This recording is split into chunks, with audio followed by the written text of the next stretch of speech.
Como a mente esquece e lembra. Os 7 pecados da memória.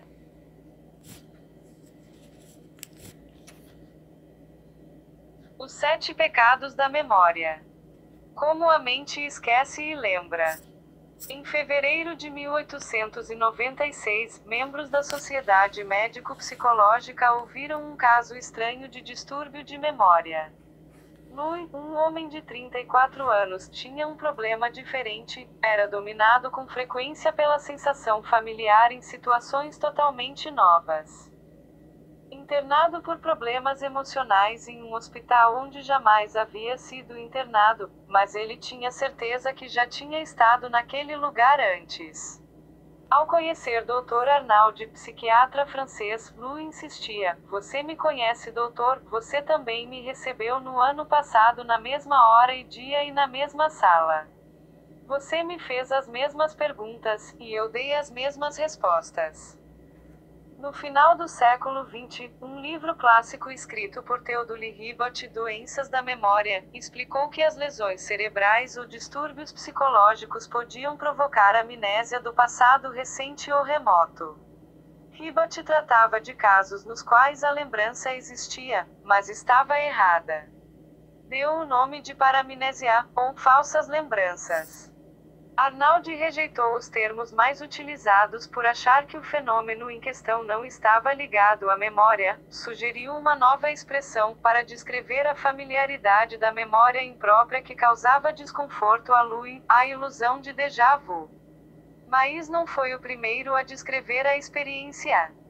Ele insistiu que déjà vu é uma experiência especial, diferente de outros tipos de distorção da memória, por causa da sua intensidade, da convicção de que a experiência do presente é idêntica à do passado e a sensação de que se sabe exatamente o que vai ocorrer.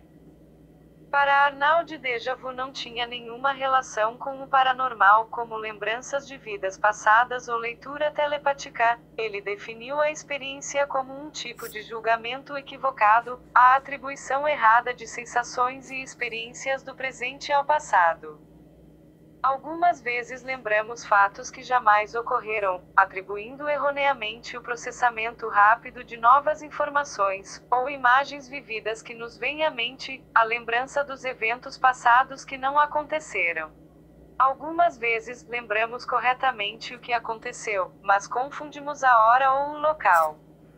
A atribuição errada de testemunhas e a fonte de memória. Após o atentado à bomba na cidade de Oklahoma, em 1995, houve uma busca frustrada por John Doe II, que foi iniciada com base nas recordações de Kessinger, um mecânico. Ele lembrava corretamente das lembranças do suspeito, mostrado no famoso retrato falado que foi distribuído por todo o país, mas havia atribuído essas informações ao acontecimento errado de um dia antes.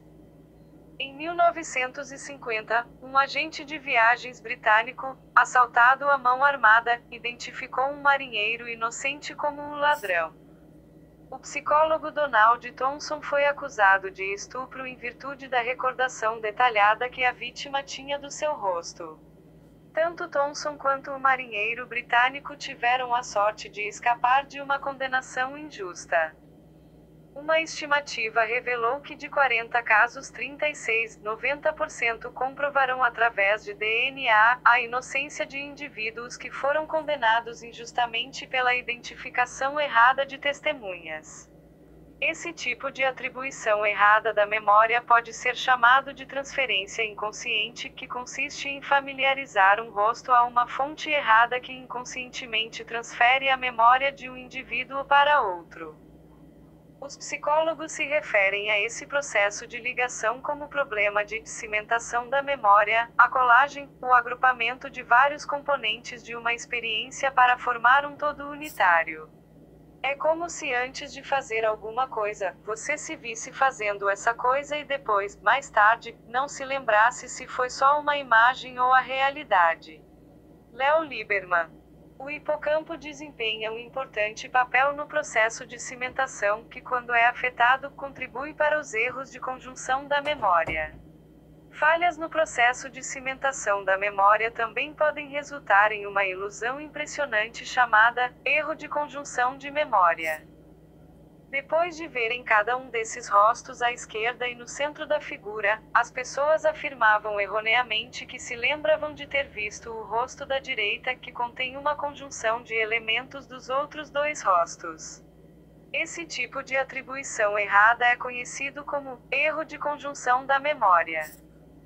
Uma forte sensação de familiaridade, juntamente com a falta de recordações específicas, criam a receita fatídica para o surgimento da atribuição errada. É possível distinguir entre uma memória verdadeira e uma falsa. Em busca de uma máquina da verdade.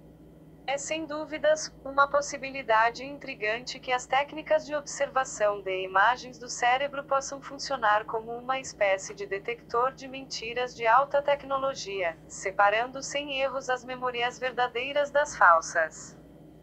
Como se pode induzir uma pessoa a ter falsas lembranças durante um experimento? Vejamos uma simulação da aplicação do teste DRM.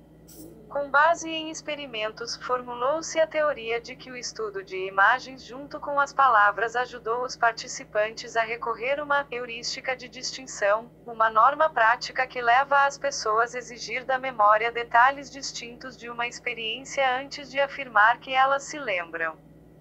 Você lembra que no slide anterior eu confessei que sofro de um transtorno de personalidade múltipla, e que na realidade tenho 19 personalidades, cada uma com um nome diferente?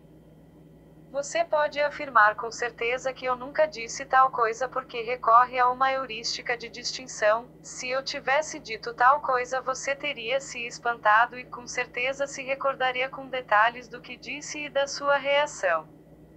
Recorremos à heurística distinção quando esperamos que nossa memória contenha informações detalhadas a respeito de uma experiência. Resultados sugerem que a atribuição errada pode ser atenuada ao se estimular as pessoas a basear suas decisões de memória em recordações específicas, em vez de se apoiar na familiaridade de forma geral. Muitos idosos são vítimas de golpe por não possuir mais uma boa memória. O bandido liga e conversa com a vítima, extraindo informações pessoais.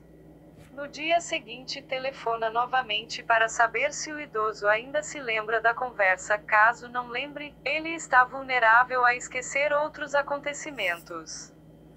Vendo astros de cinema em todos os lugares.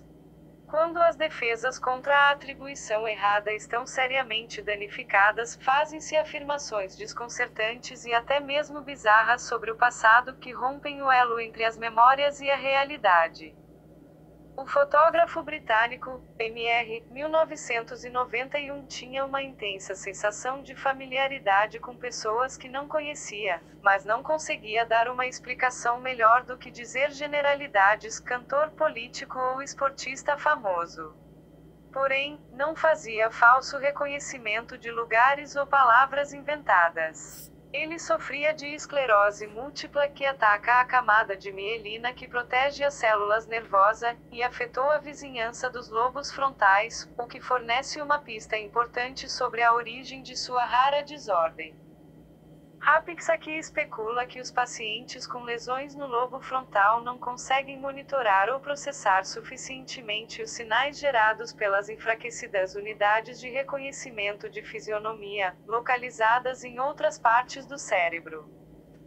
Em 1927, os psiquiatras Corbon e Fayol documentaram o caso de uma mulher esquizofrênica que se acreditava vítima de inimigos, e nomearam como delírio de Fregoli, que ocorre quando o paciente acredita piamente que um estranho é habitado por um amigo, parente ou pessoa famosa.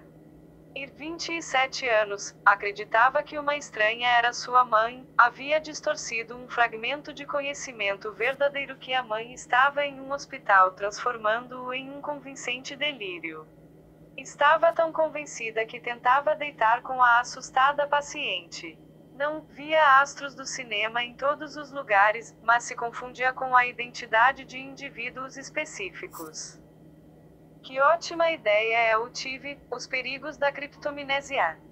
Existem indícios de que as pessoas podem, de boa fé, reproduzir de memórias escritos ou ideias de outros indivíduos e, inconscientemente, atribuir essas criações a si mesmos.